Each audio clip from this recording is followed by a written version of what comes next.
Hello po mga kawaiti. Ito po ako. It's 1:15 in the afternoon, getting ready for work. Work.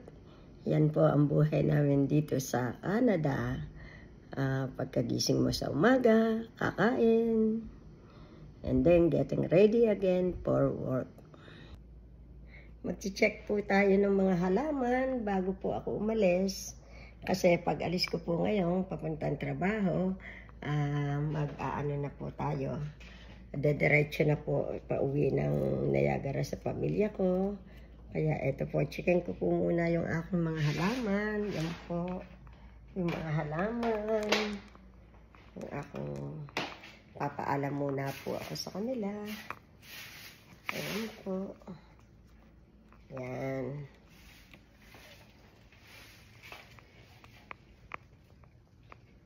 Akin po muna silang checkin kung may mga nalulugas na dahon. Ayan. Ayan po sila. Meron po mga nalulungkot, namamatay, pero okay lang po yan. That's natural po. Yan po sila. Ganyan po, kinakailangan check po muna bago umalis. Kasi pag alis ko po ngayon, today is Friday afternoon.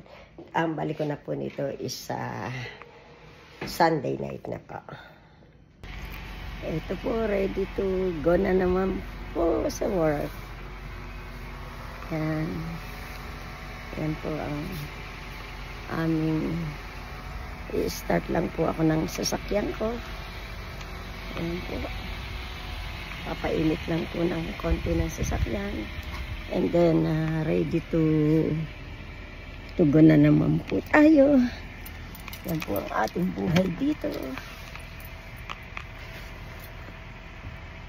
Work, bahay, work, bahay po. Yan po.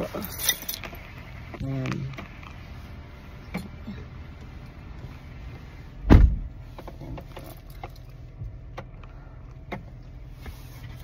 Dito po, ganyan po ang buhay.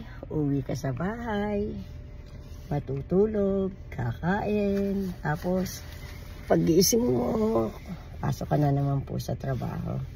Yan po ang aming Canadian life. Wala kang panahon para mag-relax. Lagi na lang trabaho. Ganun po kami. Yan po, habang nagpapainit po ako ng sasakyan. Yan ang aming vicinity. Yan. Init po tayo ng konti pa ng sasakyan. Habang nagpapainit po ako ng sasakyan, maraming pong salamat sa pagtutok po ninyo sa aking mga video. Please like, comments, and subscribe. Hanggang dito na lamang po. Peaceful Mind of Canada, signing off. Thank you po. And welcome. Goodbye.